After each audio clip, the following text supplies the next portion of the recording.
ومد كمد هوينكي ugu saamaynta badnaa abid dhanka basaasnimada waa aqligii ka dambeeyay qaabka ay u samaysan yihiin dalalka carabtu iyada ayaa naqshadaysay xuduudda iyo hanaanka xukuumada dalka Ciraaq Urdun iyo qaar kale oo badan oo kamid ah dalalka carabta Gertrude Bell waa basaasadii u adeegtay reer galbeedka carabtuna ay ula baxday amiiradii muuminiinta Gertrude Bell waxa ay ka soo jeedaa deegaan dhanka waqooyi ka xiga magaalada London oo lagu magacaabo Washington oo haatan ka tirsan Sunderland 14kii bishii toddobaad ee sanadkii 1868 ayay u dhalatay qoys hantiile ah oo ku tilmaamnaa dhinaca warshadaha inkastoo ay yaraanteedii ahayd qof aad u fudfud oo marar badan ay darteed shaqaaluhu guriga uga tageen haddana markii ay 18 sano jirsatay waxa ay noqotay gabadhii ugu horeysay ee jaamacadda caalamiga ee Oxford ka qaadatay shahaado sharafta kulliyadda taariikhda oo ay safka hore ka gashay kadib 2 sano oo ay dhigatay kulliyadda culuumta taariikhda markii ay ka qalin jabisay jaamacadda markiiba waxa uu soo gacan taagay hantiilayaal doonayay inay nolosha la qaybsadaan iyadoo ay qoyskeedu arrintaas aad ugu qalqaalinayeen gabadhaas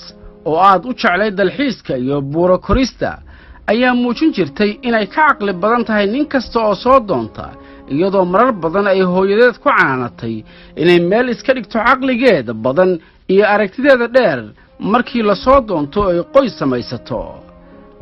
Gertrude Bell ma aysan yeelin arrinka ee waxay ka codsatay aabaheed inuu ka saaro magaalada London oo ay ku soo wareegto qaarad u ekaha Hindiya jasiiradda Carabta ama meel kasta oo ka baxsan qaaradda Yurub aabaheed Margaret ayaa ka ogolaaday codsigeeda waxaana uu bil kadib u diray magaalada Tehran ee dhulka Iiraan halkaas oo uu safiir waqtigaas ka ahaa nin abtigeed ah muddo kooban ay joogtay Iiraan waxa ay baratay afka dhaqanka iyo taariikhda dhulkaas faca weyn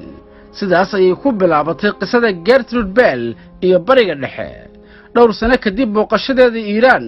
waxa ay dagaalkii koowaad ee dunida ka hor bilowday socdaalkii saxaraha oo ay cagta ku soo marisay qabiiladii Carbeed oo ku loolamay jasiiradda Carabta Ciraaq iyo dhulka Shaam waxayna soo kala baratay dhulkooda abtirsigooda dhaqankooda hogaankooda hab fikirkooda iyo xitaa xurgufaha ka dhaxeeya inkastoo aysan qarsoodi ahayn qorshihii boqortooyada Ingiriiska ay ku doonaysay inay ku majaxaabiso khilaafadii Islaamka ee Cusmaaniyiinta haddana gabadhan Ingiriiska waxay xiriir qoto dheer la yeelatay duubabkii qabaa'ilka Carbeed ee waqtigaas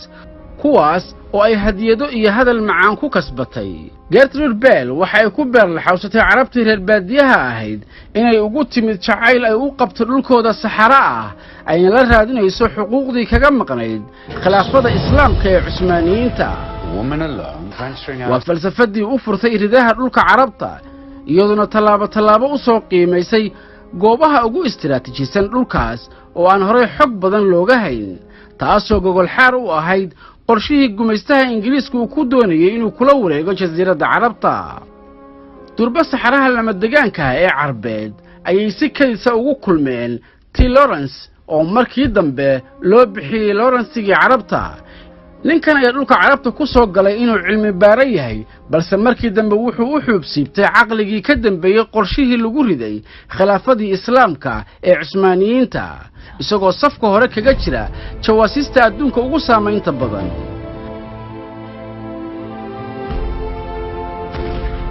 inkastoo filimka laga sameeyay ee loogu magac daray boqoradda saxaraha Queen of the Desert uu ahaa qorshihiisu in lagu qurxiyo sooyaalka jaajuusadan oo sanado dhow ka hor si fiican loo fahmay hagardaamadeedii iyo khiyaamadeedii ay ku waday dadka Carabta isla filimkan ayaa lagu muujiyay doorkii halista badnaa ee basaasadana ay ka qaadatay samayntii xuduudaha iyo boqortooyooyinka Carbeed ee iyadu gacanteeda ku taagtay kuwaas oo daba dhilif u noqday reer galbeedka sida filimkan lagu muujiyay taariikhduna ay horay u diiwaan gelisay waxay saxaraha kula kulantay muddo dhowr daqiiqo ah laba wiil oo walaalo ah kuna abtirsada qoyska Qurayshta kuwaas oo ay horay ugu ballan qaaday inay boqor noqon doonaan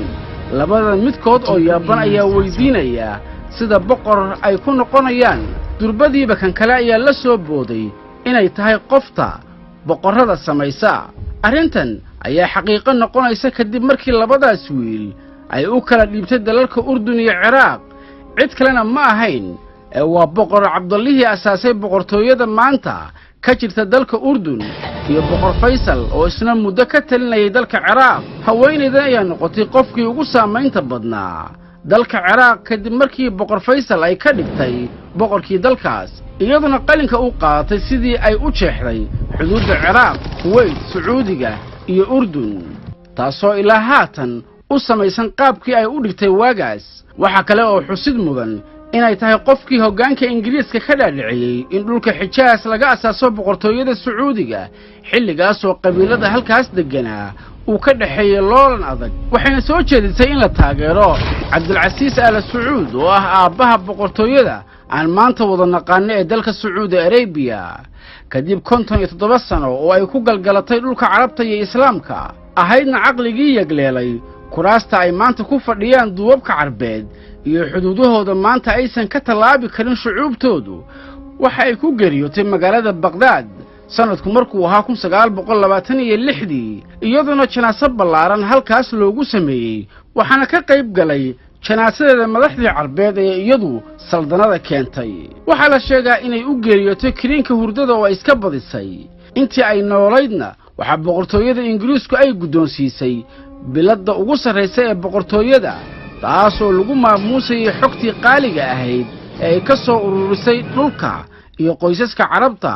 iyo dadaalkii ay gelisay sidii loo burburin lahaa khilaafadii Islaamka ee Cusmaaniyiinta warbixintan waxa diyaarshay soona turjumay Maxamuud Al-Bashiiri waxaana soo jeedinaya Cabdirasaaq Jubba intaan dib u kulmayno sidaas ka nabadgelyo